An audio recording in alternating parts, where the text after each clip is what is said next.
हरे कृष्ण सर्वांना.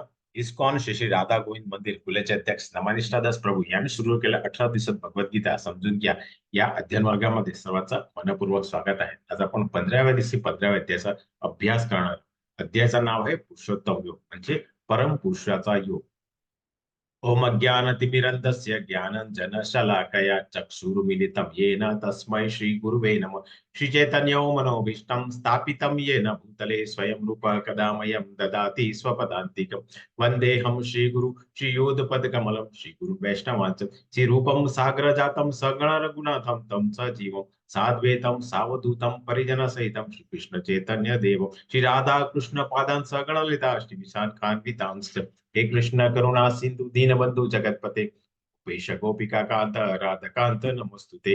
तप्त कांचन गौरांगी राधे वृंदावनेश्वरी कृष्ण बानु सुते देवी प्रणमामि हरिप्रिये.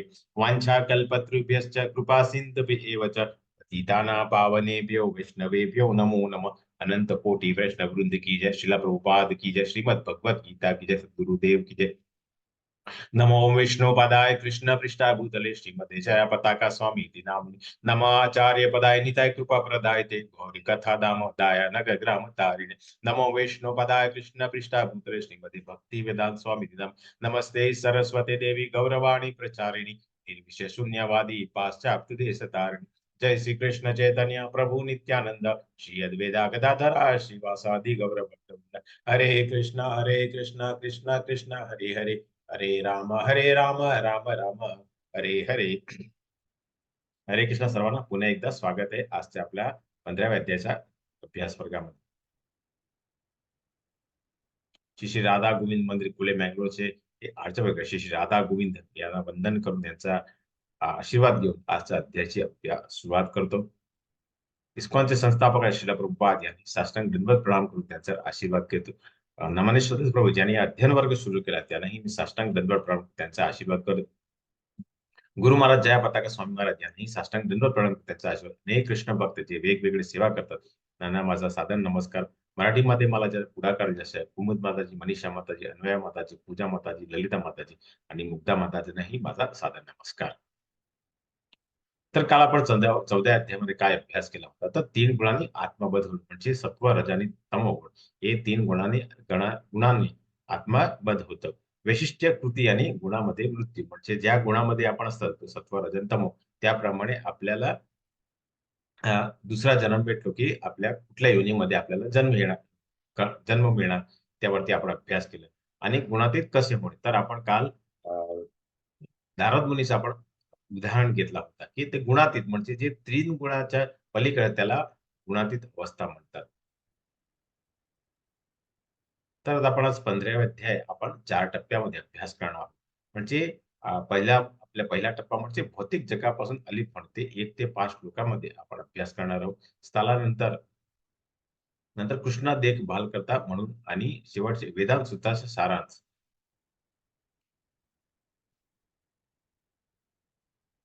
श्री भगवान उवाच ऊर्ध्वमूलं मदः शाखम् अश्वत्थं प्राहुरव्ययं छन्दंसि यस्य पर्णानि यस्तं वेद स वेदवित्. श्री भगवान म्हणाले असं एक शाश्वत वटवृक्ष आहे ज्याचे मूळ वर आणि शाखा खाली आहेत आणि पाने वैदिक मंत्र आहे. जो या वृक्षाला जाणतो तो वेदांना जाणतो. तर इथे तुम्ही चित्रामध्ये बघू शकता तर भगवान काय म्हणते एक शाश्वत वटवृक्ष आहे. तर ते वटवृक्ष आहे ज्याचे मूळ वर आहे आणि शाखा खाली. म्हणजे वर कोण आहे तर ब्रह्माजी आहे. जसं आपण काल अभ्यास केला होता आपला जो भौतिक जगत आपला जो ब्रह्मांड आहे तो जो वरचा जो लोक आहे तो कुठला आहे तो ब्रह्माचा लोक आहे. तर इथेही या चित्रामध्ये आपल्याला भगवत हे सांगते शाश्वत वृक्षाचे मूळ वर आहे म्हणजे ब्रह्माजीहून आपण आलेले आहे. तर मूळ कुठला आहे आपला ब्रह्माजी आहे आणि खाली आणि शाखा खाली आहे म्हणजे आपला जे वेगवेगळे जे लोक आहेत तुम्ही बघू शकता की वेगवेगळे देवी देवता आहेत. काल आपण अभ्यास केला होता. नंतर आपण मनुष्य म्हणजे भूर लोकांमध्ये मनुष्य आहे आणि जे खाली जे 7 प्रकारचे जे तल आहेत तल, सतल, पताल हे सर्व खालच्या योनीचे आहेत. तर हे खाली शाखा आहेत. हे वेगवेगळ्या लोक आहेत आणि पाने म्हणजे हे जे वेगवेगळे पाने दिले ते काय आहेत ते वैदिक मंत्र आहेत. आणि जो वृक्षाला जाणतो तो वेदांना जाणतो. म्हणजे वृक्ष कोण आहे जो ब्रह्माला जाणतो तो वेदांना जाणतो. असं या श्लोकाद्वारा भगवंत आपल्याला या श्लोकामध्ये सांगायचा प्रयत्न केलेला आहे. पुढे भगवान म्हणतात या वृक्षाचे त्रिगुणाने पोषण केले, शाखा खाली आणि वर पसरले आहे. या डाळ्याच्या म्हणजे इंद्रियाविषयी आहेत. या वृक्षाचे मूळ खाली पसरलेले आहेत आणि ते मानव समाजाच्या सकाम कर्माने बांधलेले गेले आहेत. तर इथे भगवान म्हणजे या वृक्षात त्रिगुण म्हणजे जे सत्व रजगुण आपण काल जे अभ्यास केलो ते खाली शाखा खाली आणि वर पसरले, वरती आणि खाली हे दोन्ही बाजूला हे त्रिगुण म्हणजे तीन गुण जे आहेत पसरले यांच्या डाळ्या म्हणजे इंद्रिय विषय म्हणजे हे जे वेगवेगळ्या डाळ्या आहेत ते काय आहे तर हे इंद्रिय विषय म्हणजे आपण आपल्यामध्ये जे 5 इंद्रिय आहेत, त्यांच्या वेगवेगळ्या आपली जी इच्छा आहे, भौतिक इच्छा आहे, त्याला इथे तुम्ही इथे दिलेलं आहे, की आपण भक्ती करू शकतात. नंतर वेगवेगळ्या स्त्रीला भोगवू शकतात. नंतर आपल्याला धंदा करायचा आहे, त्याला पैसे पाहिजे असतात. कुठेतरी कोणाचा इथे कोणाने हे वध पण केलेलं आहे. अ, आणि नंतर आपले इंद्रिय भोग. इंद्रिय भोग मध्ये मध्ये इथे एका अ, पशूच्या दिलेला आहे. तो दुसऱ्या पशूचा तो हे करतो, वध करतो. काय त्याचा तो विहित कर्म आहे. तर इथे बाबा हेच म्हणतात, की या डाळ्या म्हणजे इंद्रिय विषय आहेत आणि वृक्षाचे मुळे खाली पसरलेले आहेत. आणि ती मानव समाज सकाम कर्माची मालिका. म्हणजे जसं-जसं आपण काम करतो, जसं-जसं आपण कृती करतो, त्याप्रमाणे आपण जेव्हा जर सकाम कर्म केलं, तर काय होतं, आपण फळाने बांधलेले जाते आणि म्हणून म्हणून आपण खालच्या योनीमध्ये आपण आपलं पतन होतं, असं भगवान या श्लोकाद्वारे सांगायचा प्रयत्न केलाय. जसं आपण निष्काम कर्म केलं, तर आपण ते वरती जाणार आणि जर आपण सकाम कर्म केलं, तर आपण खालच्या योनीमध्ये जाणार आणि पुढच्या योनी म्हणजे इथे तुम्ही चित्रामध्ये बघू शकता. भगवानाचं शाश्वत धाम आहे, गोलका वृंदावन. तिथे आपण पोहोचू शकता. जर आपण निष्काम कर्म केलं, गुणातीत अवस्थामध्ये जर आले, तर आपण तिकडे पोहोचू शकतात. कारण हा जो भौतिक जगत आहे, जो भ्रमच आहे, तिथे फक्त आपली इच्छाच आहे. इथे दिलेली आहे, की वेगवेगळ्या इच्छामुळे आपण ह्या ब्रह्मांडामध्ये जन्माला आलो आहे आणि जसं आपण जन्माला येतो, तसंच आपण लगेच आपली जी त्रिगुणी माया आहे, जसं काल आपण अभ्यास केलं होतं, ती आपल्याला नियंत्रणामध्ये घालते आणि त्यामुळे आपण वेगवेगळ्या सकाम कर्म करतात आणि म्हणून आपण खालच्या योनीमध्ये आपला पतन होतं. असं या श्लोकेद्वारे भगवान आपल्याला सांगायचा प्रयत्न केलेला आहे. हे असं वटवृक्ष तुम्हाला कुठे दिसणार नाही. परंतु जर तुम्ही कुठेतरी तलावाकडे गेले, कुठे नदीकडे गेले, तर तुम्हाला असं वृक्ष दिसणार. कारण त्याचं प्रतिबिंब आहे, ते तुम्ही पाण्यामध्ये बघू शकता.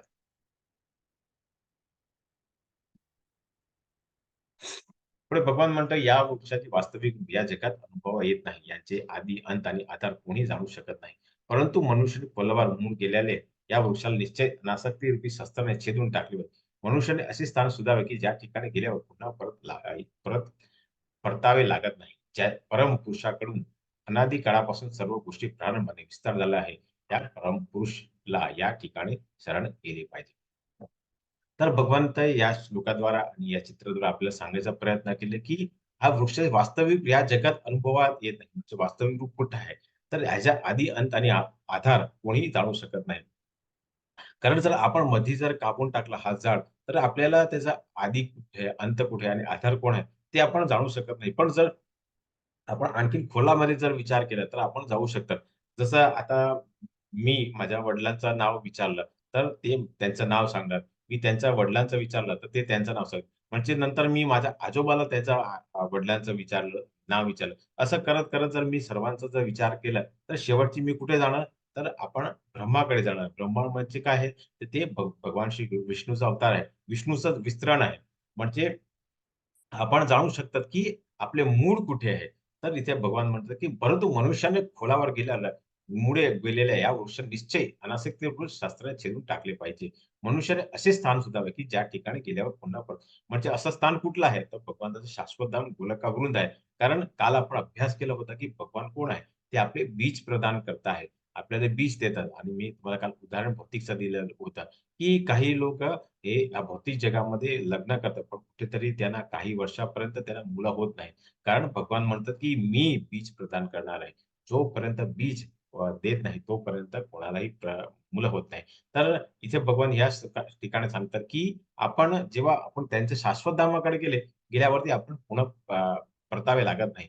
ज्या परमपुरुषाकडे अनादी काळापासून सर्व गोष्टीचा प्राण आणि विस्तार झाला आहे, त्या परमपुरुष त्या ठिकाणी शरण गेले पाहिजे. म्हणजे भगवान तर कुठे आहे तर गोलाकावून तिकडनं ते त्यांची सृष्टीची प्रारंभ सर्व गोष्टीची प्रारंभ झाले. कारण त्याने वैकुंठ म्हणजे भगवंताचं ऑफिस म्हणू शकतात. कारण हे सर्व तिकडून विस्तार होते आणि तिकडे जर आपण गेले वैकुंठाच्या वरती गोलाकावर तर आपण भगवंत शाश्वत धामला आपल्याला मिळू शकतात. असं या 2 श्लोकेद्वारे भगवंत आपल्याला सांगायचा प्रयत्न केला. म्हणून आपल्याला जे मूड आहे त्याच्यावरती आपण गेलं पाहिजे.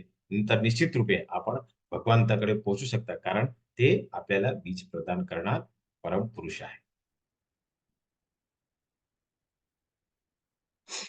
पुढे भगवान म्हणतात "तद्भासते सूर्यो न शशांको न पावक यद्वंता निवर्तन्ति तत्धामं परमं मम." त्या माझ्याच परमधामाला सूर्य, चंद्र तसेच अग्नी किंवा वीज प्रकाशित करीत नाही. ते जे त्या धामाला पोहोचतो तो पुन्हा या भौतिक जगात परत येत नाही. तर इथे 2 चित्र वेगवेगळे दिलेले आहेत.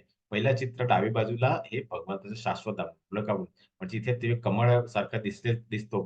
तो भगवंताचा शाश्वत धाम आणि हे अनेक ब्रह्मांड तुम्हाला दिसतात, की भगवान इथे एका अ, विष्णूचा विस्तरण म्हणून आणि माता लक्ष्मी त्याची सेवाही करत आहे.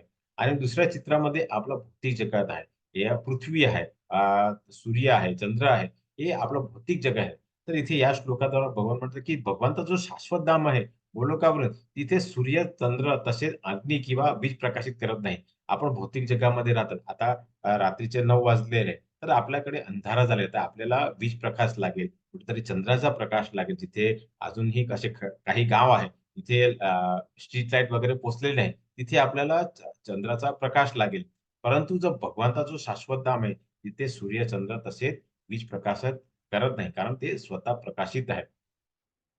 म्हणजे तो ह्या धामाला तर इथे आपण हा जो कोण एक मनुष्य आहे, जो गुणातीत अवस्थामध्ये आलेला आहे, तो भगवंताचा शाश्वत धाम जर पोहोचला, तर हा भौतिक जगामध्ये परत येत नाही. कारण भौतिक जगामध्ये पण आता तुम्ही बघता तर तुम्हाला तुमचा विजामुळे काय होतं, तर तुम्ही तुमचा मोबाईल चार्ज करू शकता. मी माझा लॅपटॉप चालू करू शकतात. नंतर हे वायफायने कनेक्ट होतात. म्हणून आपण एक दुसऱ्याच्या संपर्कामध्ये येतो.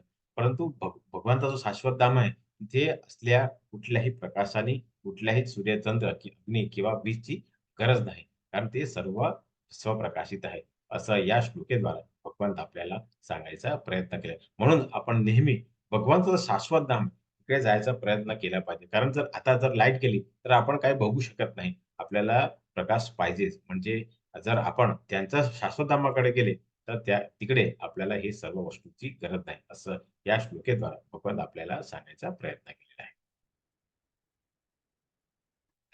पुढे भगवान म्हणतात, "ममेवांश जीवलोके शिवभूतः सनातनः मनसस्त्यानींद्रियाणि स्थानी कर्षति." बद जगातले जीव हे माझे सनातन अंश आहे. बद जीवामुळे ते मनासहित 6 इंद्रियाशी कठीण संघर्ष करीत राहतात. तर आपल्या बद जगातले जीव म्हणजे आपण हे जेव्हा भौतिक जगामध्ये येतात, तेव्हा काय होतं, आपण त्रिगुणामध्ये बांधलेले जातो. म्हणजे बंधनामध्ये आपण पडतात. म्हणून बद्ध जगातले जीव हे माझे सनातन आहे. सनातन म्हणजे आपण काही वेळा मी तुम्हाला सांगितलं, की आपण कोण आहे तर भगवंताचे मुलं आहे. आपल्या शरीरामध्ये जे हृदयामध्ये जीव परमात्मा शिरोदक्षा विष्णू म्हणून राहतात. ते आपले भगवंताचे सनातनचे अंश आहे. जीव बद्ध जीवमुळे ते मनासहित 6 इंद्रियाशी कठीण संकट. मन हे आपलं एक इंद्रिय आहे आणि आपली जे 5 इंद्रिय आहेत आणि आणि आपला जो अहंकार आहे, त्यामुळे आपण वेगवेगळे कठीण संघर्ष करीत राहतात. असं या श्लोकेद्वारा आपल्याला सांगायचा प्रयत्न. तर इथे उदाहरणामध्ये एका फुलाचा दिलेला आहे. फूल म्हणजे कोण आहे? ते भगवान श्रीकृष्ण आहे आणि त्यांचे जे एक-एक जर एका पाकळ्या जर निघाले, म्हणजे आपण एक अंश म्हणून निघाले, तसं इथे या चित्रामध्ये आपल्याला दिले आहे. आपण जसं हा फूल एक चांगला आहे आणि जेव्हा त्याचे एक-एक पाकळ्या निघून जाते, तसंच आपण भगवंताचा अंश म्हणून आपण या भौतिक जगामध्ये आलेले आहे आणि 3 गुणामध्ये बंधनामध्ये पडल्यामुळे आपण बद्ध जीव होऊन जातात.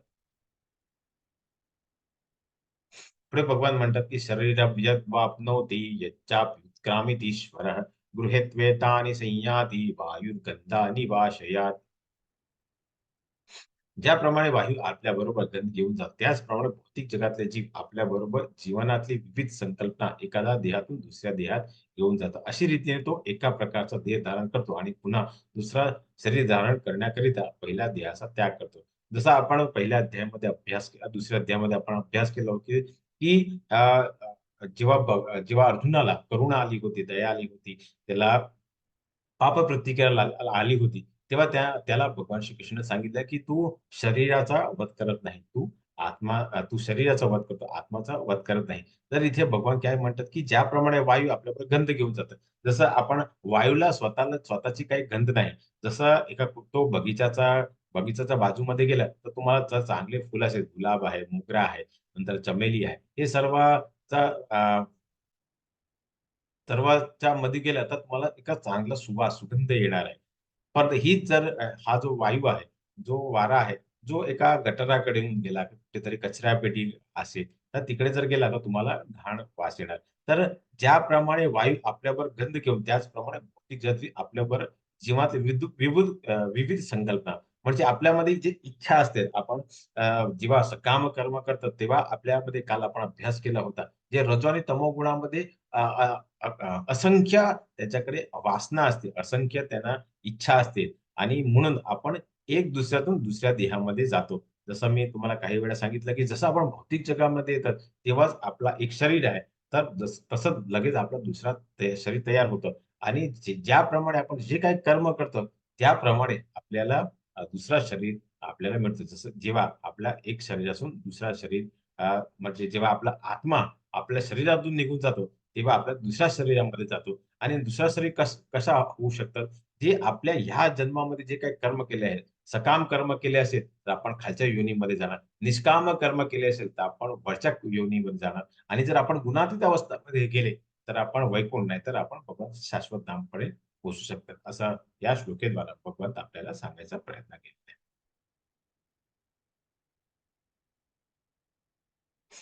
ते जे भगवान म्हणतात, की अशा प्रकारे जीव दुसऱ्या स्थूल शरीर धारण करणार, मनाशी केंद्रित झालेल्या कान, नेत्र, जीभ, नाक आणि स्पर्श इत्यादी विशिष्ट प्रकारचे इंद्रिय प्राप्त करतो. अशी रीतीने तो एका विशिष्ट प्रकारच्या इंद्रिय समूहाचा उपभोग घेतो.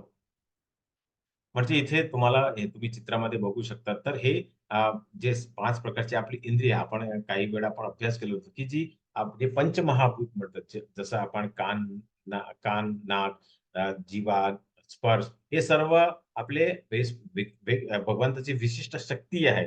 तर हे अशा प्रकारे स्थूल शरीर जसं हे पंचमहाभूत शरीर जसं आपण दुसऱ्या अध्यायामध्ये अभ्यास केला होता. पंचमहाभूत शरीर याला स्थूल शरीर म्हणतात. त्याच्या पाठीमागे एक सूक्ष्म शरीर आहे. त्याला मन, बुद्धी आणि अहंकार म्हणतात. आणि त्याच्या पाठीमागे आणखीन एक तिसरा शरीर असतो.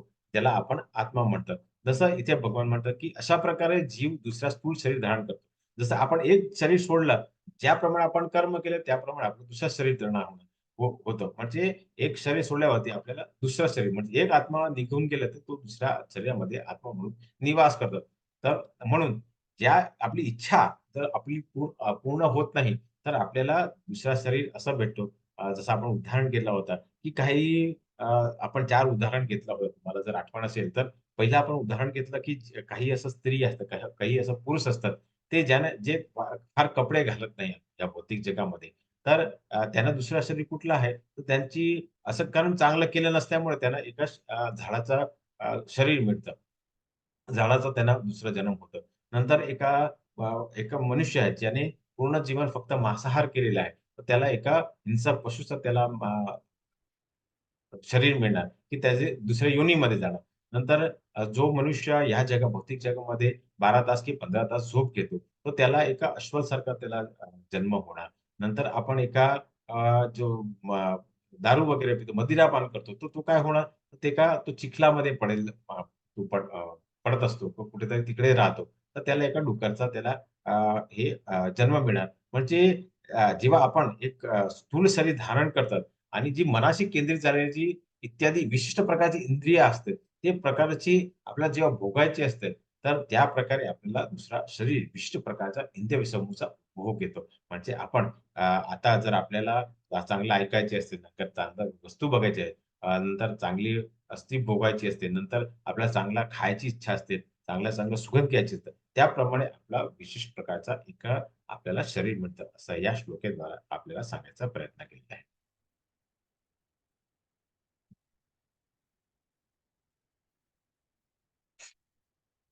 पुढे भगवान म्हणतात, उत्क्रमंतीं स्थितं वापि बुद्ध्यानीं वा गुणान्वितं विगुणानानुपश्यन्ति पश्यन्ति ज्ञानुचक्षुषः. जीव आपल्या देहाचा त्याग कसा करतो तसेच प्राकृतिक गुणाच्या प्रभावामुळे तो कोणत्या प्रकारच्या देहाचा उपभोग घेतो हे मूर्ख लोक जाणू शकत नाही. परंतु ज्याला ज्ञानचक्षु आहे तो हे सर्व पाहू शकतो. तर इथे भगवान या श्लोकामध्ये सांगतो की जीव आपल्या देहाचा त्याग कसा करतो, म्हणजे कसा आपण भौतिक जगाहून आपण दुसऱ्या शरीरामध्ये जातो. ते अ, तसेच प्राकृतिक गुणाच्या प्रभावामुळे तो कोणत्या प्रकारच्या देहाचा उपयोग घेतो हे म्हटलं जाणं. म्हणजे इथे आपल्याला खूपच सुंदर ते उदाहरण दिले आहे. तर आपल्याला त्यासाठी आपल्याला ज्ञानचक्षु पाहिजे. हे सर्व पाहायचे असेल तर आपल्याला आपला देह कसा त्याग होतो, प्राकृतिक गुणाप्रभावामुळे कोणत्या प्रकारच्या देहाचा उपभोग घेतो. तर इथे चित्रामध्ये एका मनुष्य आहे, जो सकाळी आपला आपला आपला चांगले असे सूट-बूट घालून तो कामावरती निघाला आहे. कुठेतरी त्याची गाडी बंद पडली आहे, त्याची गाडी खराब झालेली आहे. तर आता त्याच्याकडे ज्ञान नाही, म्हणजे त्याच्याकडे ज्ञानचक्षु नाही, की ह्याला कशी रिपेअर करायची. कारण त्याने ह्या गाडी रिपेअर करायचं ज्ञान घेतलं नाही. परंतु एका तो गॅरेजकडे जातो, तर दुसरा तो मनुष्य आहे, ज्याने हे ज्ञान घेतलंय. म्हणजे अ, त्याने प्राकृतिक गुणामध्ये तो कोणत्या प्रकारचा देहाचा उपभोग केलो, ते मूर्ख लोक म्हणजे हा वरचा जो मनुष्य आहे, तो मूर्ख आहे. पण खालचा जो मनुष्य आहे, त्याने कार कशी त्याला दुरुस्त करायची, म्हणजे ती खराब झाली, त्याला कशी चांगली करायची, परत चालू कशी करायची, हे त्याने ज्ञान घेतलेलं आहे. म्हणून तो चालू करू शकतात. तसंच आपण भौतिक जगामध्ये राहतात, तर आपल्यालाही माहीत असायला पाहिजे, की आपला अ, जीव देहाचा त्याग कसा करतो आणि तसेच प्राकृतिक गुणांवर प्रभाव तो कोणत्या प्रकारच्या देहाचा उपभोग घेतो. हे सर्व जर आपण जाणून घेतलं, तर आपल्यालाही ज्ञानचक्षु आहे. हे ज्ञानचक्षुमुळे आपण सर्व जे काय आहे, ते आपण होऊ शकतं. असं या श्लोकेद्वारा भगवान आपल्याला सांगायचा प्रयत्न केलेला आहे. पुढे भगवान म्हणतात, प्रयत्न करणं आत्मसाक्षारी योगीजन हे सर्व स्पष्टपणे पाहू शकतात. परंतु ज्यांचे मन अविकसित आहे आणि ज्याने आत्मसाक्षात झाला नाही, ते प्रयत्न करून काही करत नाही, ते जाणू शकत नाही. तर इथे चैतन्य महाप्रभू जेव्हा साक्षात 500 वर्षापूर्वी आले, तर ते आत्मसाक्षाही होते. कारण त्यांना माहीत होतं, की भौतिक जगामध्ये आता जो कलियुग आहे, तिथे कुठलाही यज्ञ होणार नाही. जसं आपण अभ्यास केला होता, की जेव्हा सतयुगामध्ये मोठे-मोठे वेगवेगळे अ, खर्चाचे जे यज्ञ करायचे. नंतर द्वापर युगामध्ये त्रेतायुगामध्ये मोठे-मोठे मोठे यज्ञ करायचे. नंतर हा जो आपला जो अ, अ, आपला द्वापर युग होता. त्यावेळी मोठे-मोठे मंदिर उभारण्याचे काम व्हायचे. तर आता आपला युग धर्म काय आहे? आपला कलियुगचा, तर हे हरिनाम संकीर्तन. तर त्याच्यासाठी साक्षात भगवान श्रीकृष्ण चैतन्य महाप्रभू म्हणून या पृथ्वी तलावरती आले आणि त्यांनी काय सांगितलं, की प्रयत्न करणारा आत्मसाक्षी योगीजन हे सर्व स्पष्ट पाहू शकतात. कारण भगवान चैतन्य महाप्रभू हे सर्व पाहू शकले, की या कलियुगामध्ये हे सर्व यज्ञ होणार नाही. त्यांचे मन आणि अविकसित आहे. त्यांनी आत्मसात झाले नाही. ते प्रयत्न करून काय घडत आहे हे जाणू शकत नाही. मला वाटतं आपल्यालाही आत्मसाक्षात काय करू शकत नाही. कारण आपल्याकडे ज्ञान नाही. कारण आपण कुठेतरी आपण हे जे काही आत्मसाक्षराचे जे ज्ञान असतं, जे भगवद्गीतेच्या ज्ञानद्वारे आपण जाणू शकतो, की भगवान कुठे आहे? आपण त्यांचे शाश्वत पार्षद आहे. आपण त्यांचे अंश आहे. ते आपले पिता आहेत. त्याने आपल्याला बीज दिलेलं आहे. हे कुठे राहतात? हे जर आपल्याला माहिती पडल्यावर आपणही आत्मसाक्षात्कार होऊ शकतो. परंतु आपण आपल्याकडे ज्ञान नसल्यामुळे आपण हे जाणू शकत नाही आणि आता आपण आज आपला 15वा दिवस आहे. तर अनेक लोकांनी या अ, अ, वर्गासाठी रजिस्ट्रेशन केलं. परंतु वर्गामध्ये कोण येत नाही. म्हणजे त्यांना ज्ञान नसतं, की आपण भगवंताचे मुलं आहे. भगवान श्रीकृष्णाचे मुलं आहे आणि ते शाश्वत धाम कुठलं आहे? तिकडे आपल्याला जायचं आहे. तो मार्ग कुठला आहे? ते त्यांना करणार नाही. कारण त्यांनी ज्ञान घेतले नाही. तर इथे भगवान म्हणतात, की जे योगीजन हे ज्ञान घेतात, जे पाहू शकतात, ते तिकडे जाऊ शकतात. पुढे भगवान म्हणतात, की अखिल जगाचे अंधकार नाहीच करणारे सूर्याचे तेज माझ्यापासून उत्सर्जित होते आणि चंद्र व अग्नीचे तेज माझ्यापासूनच म्हणजे आपला जो भौतिक जगत आहे, जसं मी तुम्हाला काही श्लोकापूर्वी सांगितलं होतं, की आता रात्र झालेली आहे, अंधारा झालेला आहे, तर आपल्याला कुठेतरी वीज प्रकाश लागेल. कुठेतरी जिथे वीज पोहोचलेली नाही. जसं आपण हायवेवरती जातात, तेव्हा आपल्याला काय लागतं तर जी आपली गाडी असते त्याच्या हेडलाईट वगैरे असते, तिकडे लाईट लागतात, त्याच्या वीज लागतात. कुठेतरी आपण जेव्हा गावामध्ये जातात, कुठेतरी तिकडे कुठले स्कूटर, सायकल की कुठल्या गाड्याची सोय नाही. आपल्याला चालत जायचं असेल आणि आपल्याकडे मोबाईलही नाही, तर आपण काय करणार? तर आपण चंद्राचा जो अ, अ, चंद्राचा जो तेज आहे, त्याच्यावरती आपण अवलंबून आपण घरी जाणार, की कोणाच्या घरी आपण पोहोचू शकतो, कुठल्यातरी गावामध्ये पोहोचू शकतो. तर भगवान काय म्हणतात, की अखिल जगाचा अंधकार नाहीच करणारा सूर्य आहे. म्हणजे सूर्य आल्यावरतीच पूर्ण जगामध्ये जे अंधकार आहे ते नाहीच होऊन जातं. तसंच चंद्राचाही रात्रीमध्ये होऊन जातं आणि अग्नी, तर अग्नीमध्येही जसं आपण मंदिरामध्ये जातात तेव्हा आपण काय करतात, तर आपण संध्याकाळी दिवा वगैरे करतात. म्हणजे तिकडेही आपण मंदिरामध्ये हा जो प्रकाश करतो, तर इथे भगवान म्हणतात, की हे जे सर्व प्रकाश कुठून येतात? सूर्य, चंद्र आणि अग्नीमध्ये. तर हे सर्व भगवंतच देतात, असं या श्लोकेद्वारा भगवंत आपल्याला सांगायचा प्रयत्न केलेला आहे.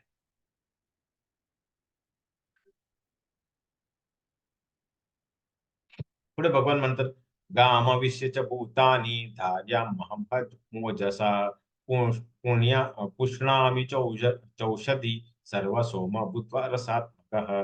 मी प्रत्येक ग्रहालोक प्रवेश करतो आणि माझ्या शक्तीवरती आपल्या कक्षेत स्थितारित राहतो. मी चंद्र होऊन सर्व वनस्पतीच्या जीव रसांचा पुरवठा करतो. जसा आपण अभ्यास केला होता, की भगवान कोण आहे? तर भगवान आपल्या आपल्या जसा माझ्या गळामध्ये एक माळा आहे. तर माळामध्ये जो दोरा आहे तो आपल्याला दिसत नाही. परंतु माळा त्याच्यावरतीच अवलंबून येतो, ते दोऱ्यावरती राहिले. तर इथे आपण 2 वेगवेगळे चित्र दिलेले आहे. तर भगवान काय म्हणतात, की मी प्रत्येक ग्रहामध्ये जर आपण काल अभ्यास केला होता, तर आपला जो ग्रह आहे, त्याच्यामध्ये जे 14 लोक आहेत, त्याच्यावरती जो लोक आहे तो वैकुंठ आहे आणि त्याच्यावरती गोलाकार आहे. तर प्रत्येक ग्रहामध्ये जसं सूर्य, चंद्र हे वेगळे-वेगळे ग्रह आहेत. त्याच्यामध्ये ते अ, भगवान प्रविष्ट करतात. म्हणजे ते त्याची शक्तीद्वारा जसं आणि मी चंद्र होऊन सर्व वनस्पती म्हणजे जे वनस्पती आहे त्याच्यामध्ये जे चव आहे, त्याच्यामध्ये जो टेस्ट आहे, जे काही फळं गोड असतात, काही आंबट असतात, काहीमध्ये टेस्ट नसतं. हे सर्व वनस्पती जीव पुरवठा कोण करतात? भगवान श्रीकृष्ण.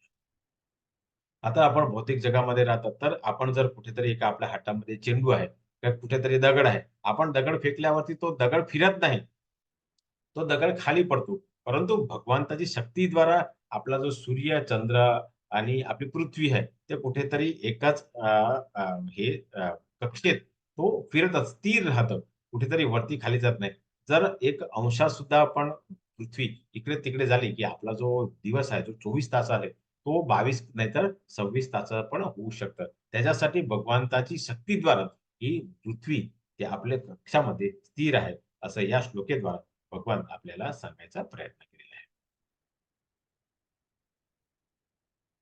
पुढे भगवान म्हणतात, "अहं वैश्वानरो भूत्वा प्राणिनां देहमाश्रितः प्राणापान समायुक्तं पचाम्यहं चतुर्विधम्." सर्व प्राणी मात्रांचा देहामधल्या जठराग्नी मी आहे आणि 4 प्रकारचे अन्न पाचन करण्यात मी प्राण व अपान वायूशी संयोग साधतो. तर आपल्या प्रत्येकामध्ये जठराग्नी आहे. तो जठराग्नी जोपर्यंत अग्नी होत नाही, तोपर्यंत आपल्याला भूक लागत नाही. जसं आपण जेवण जे काही घेतात, तर ते जेवण आपल्या जठराग्नीमध्ये पोहोचायला आपल्याला प्राणवायू लागेल. जे जेवण घेतात, जे आपल्याला प्राण पुरणार त्याला आपण प्राणवायू म्हणतात. जे आपलं जेवण आपल्या जठराग्नीपर्यंत घेऊन जातात. जठराग्नीमध्ये गेल्यावरती आपली जी पाचन क्रिया आहे ते सुरू होतं आणि पाचन क्रिया पूर्ण झाल्यावरती जो जो भोजन आहे, जो रिकाम आहे पडलेला आहे, तर त्याला आपल्या शरीरातून बाहेर काढायला पाहिजे. तर त्याच्यासाठी आपल्याला अपान वायू लागेल. तर हे अ, दोना 2 वायूच्या संयोगामध्ये आपल्यामध्ये जे वेगवेगळ्या जे अन्न आहे, 4 प्रकारचे अन्न आहे. जसं आपण चाटायचे असते, आपण थोडं पियायचे असतात, थोडं खायचे असतात. हे 4 प्रकारचे जे अन्न आहे, ते कोण आहे? ते पाचनकर्ता भगवान श्री कृष्ण आहेत. कारण तेच हे सर्वांचे नियंत्रक आहे. असं या श्लोकेद्वारा आपल्याला भगवान सांगण्याचा प्रयत्न केलाय. तर तुम्ही भौतिक जगामध्ये राहता तुम्हाला माहीत आहे, की जेव्हा आपण काही लोक जेवण करतात, पण कुठेतरी त्यांना सकाळी पोट साफ होत नाही.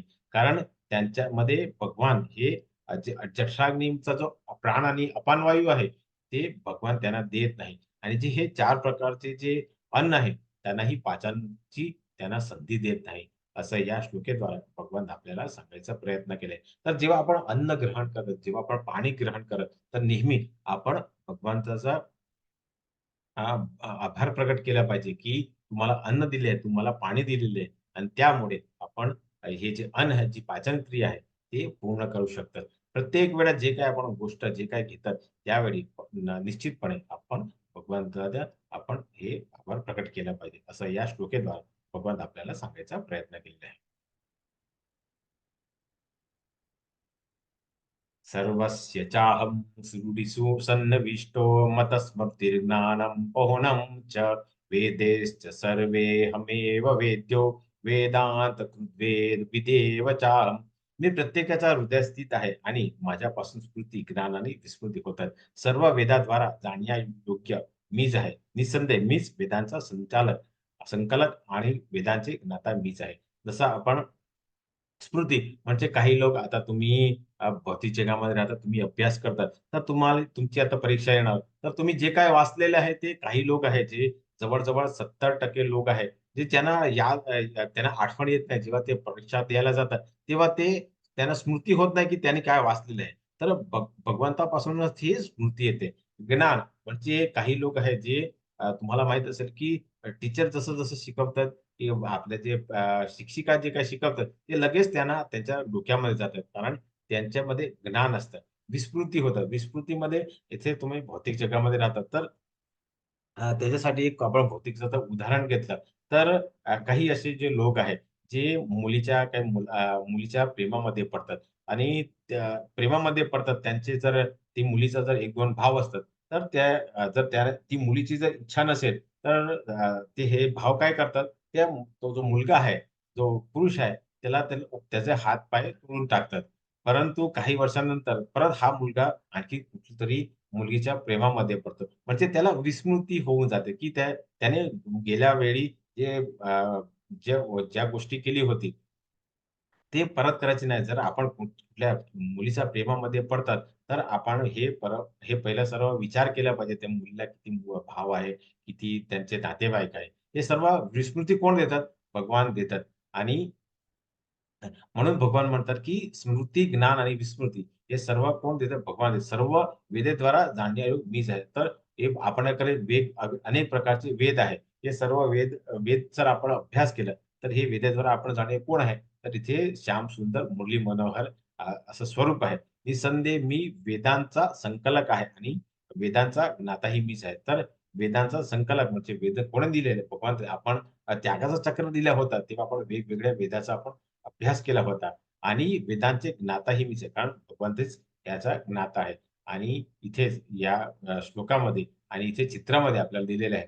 तर सर्व जे काही क्रिया करतात ते सर्व कुठेतरी भगवंतच संकलक आहे आणि भगवंती ज्ञाता आहे. असं या श्लोकेद्वारे आपल्याला सांगण्याचा प्रयत्न केलेला आहे.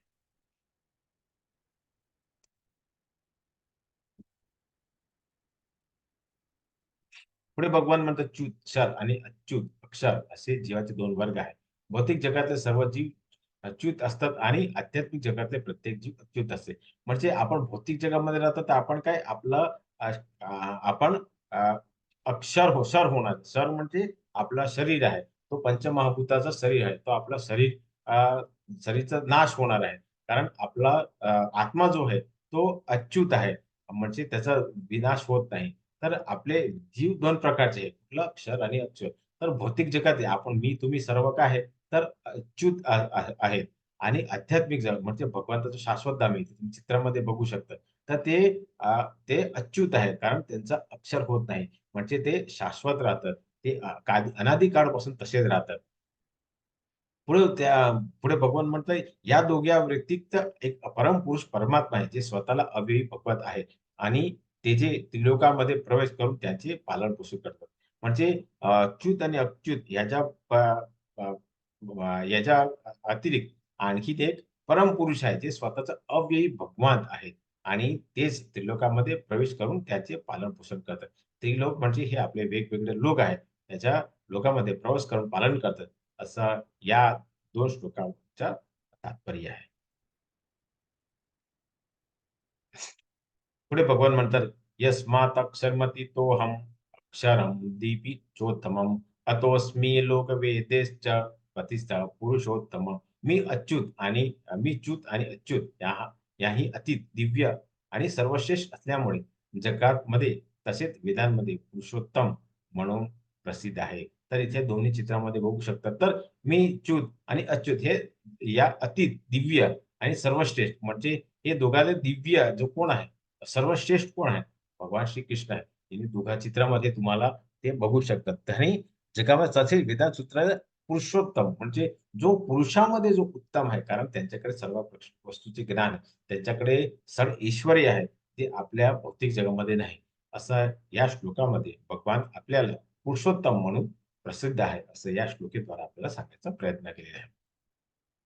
आणि तुम्ही चित्रामध्ये बघू शकता, तर हे ब्रह्मा आहे, शिव आहे, हे सर्व कोण करतात? तर भगवंताची स्तुती करतात.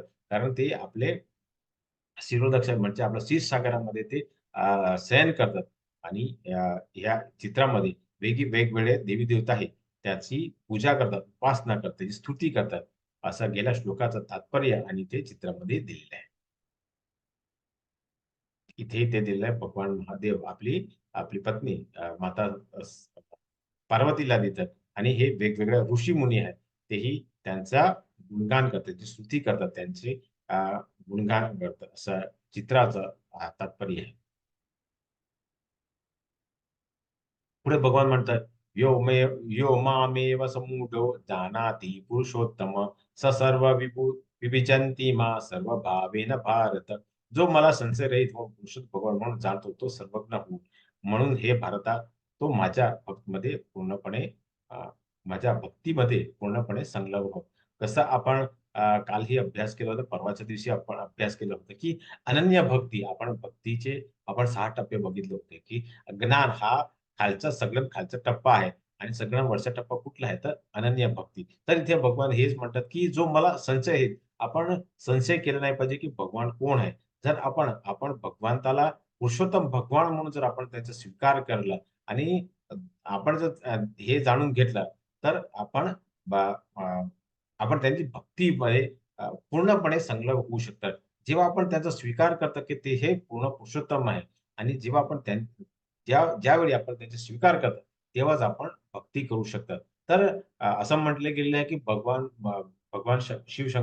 शंकर हे शुद्ध वैष्णव होते आणि तेही भगवान श्रीकृष्णाची वेगवेगळी आराधना करायचे. तर इथे भगवान या श्लोकेद्वारा आपल्याला सांगायचा प्रयत्न करतात, की आपण अनन्य भक्ती म्हणजे आपण संशयरहित जर आपण भगवान कृष्ण म्हणून जाणलं, तर ते सर्वज्ञ आहे.